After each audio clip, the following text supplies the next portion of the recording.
And then at the moment, you're in New Zealand, of course, and we have this weekend coming up the Wellington Sevens, and I think New Zealand were the winners of it last year. And I think I think yesterday in Wellington they had a parade around the central business district, and there's just a lot of interest in the Sevens down there with the party wear for hire and the costume shops staying open until 3 and 4 in the morning. Apparently, it's going to be a big party there this weekend.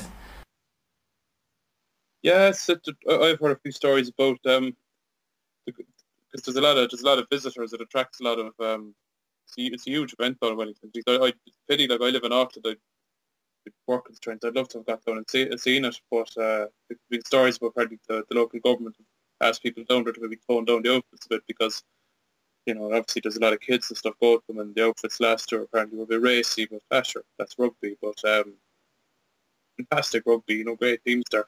There's a guy who they reckon, not only in sevens but in international rugby, there's a guy, R.D. Hosea, who'll be playing for the Black Ferns this weekend for New Zealand. He's younger brother of Julian Hosea, who's professional with the Wellington Hurricanes, and they're wing 3/4 kind of a player. And he certainly went to watch. You know, from what I'm hearing down here, he's going to be a serious player, like kind of multi-talented player in schools. Came out of high school here in Auckland, came out of high school down in Wellington. Apparently he was like astonishing basketball player, track and field runner, can run 100 metres and 100 in less than 11 seconds. So if anyone tunes into it, the guy R.D. Hosea is a guy to really watch. But it's fantastic. It's certainly colourful. It's like especially a place like Wellington, which is quite a windy, drab place at the best of times. It's kind of funny to see such a kind of a colourful tournament going on down there. And the Black Ferns have Hosea gear back, I hear, for this tournament as well. Yeah. An amazing fall from grace from a player I rate so highly. You know, he's down there. He's going to be the huge draw of the Sevens down there. Absolutely tremendous rugby player. Of course, he's moved to the Highlanders this year after the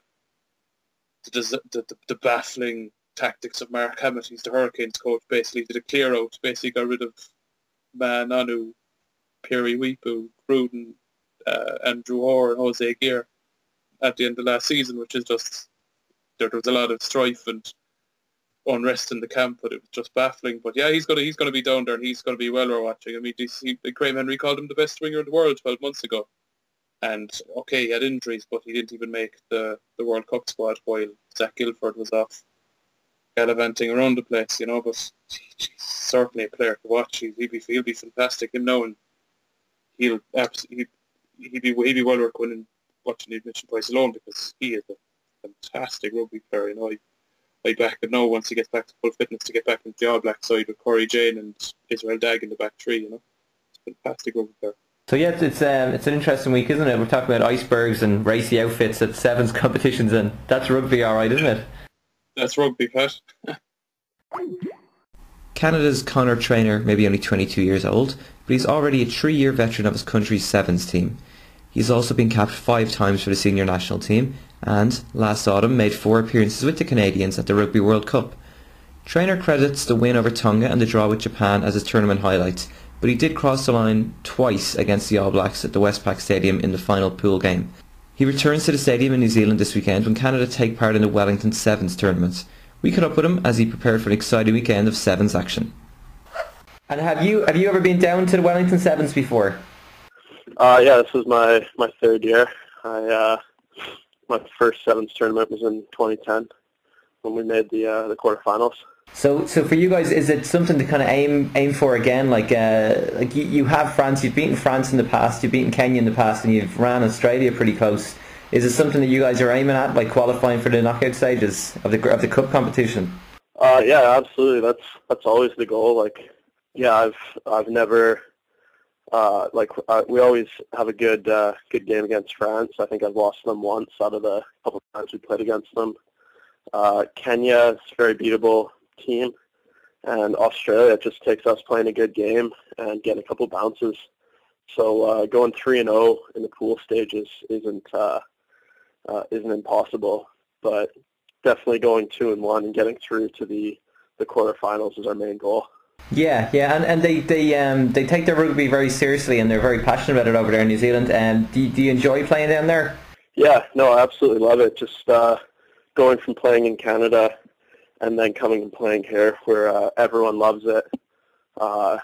Just walking around the streets, everyone's happy to see you, happy to talk to you for a bit and kind of learn about where you're from, what's going on, how rugby has been.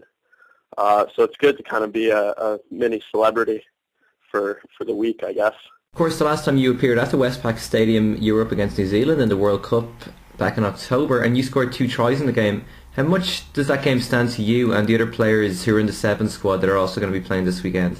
Yeah, absolutely. I think most of the guys who are at the World Cup played the toughest game that you could play at Westpac, so any other game we play after that is going to be easier. So we know we have definite chance of winning whatever opponent we have. How would you say that kind of it helps having the team together for an extended period of time for training? I think actually I was the only one that wasn't really there. I was at that Shawnigan camp, but definitely like I was at school for the past 2 weeks. But from the time between that Shawnigan camp and then when I rejoined the team, I'm just a couple steps behind. So I've had to work very hard to catch back up, and like I can tell definitely that the team's much more structured. Everyone's on the same page, and everyone knows what they're doing. So yeah, that's definitely helped a lot. Is there a player that you would kind of predict could have a very good tournament in the Canadian squad? I guess the thing about Sevens is it could be anyone. Like anyone on our team of 12, especially the guys who have been around, like Sean Duke, Nate Hariyama, Kieran Hearn. And then a bunch of the newer guys, so, well, not newer, but like Taylor Paris, Lucas Hammond has had a couple good tournaments. So yeah, it could be any of the 12. Yeah. Well, listen, all the best now for the rest of the week, and good luck at the weekend too.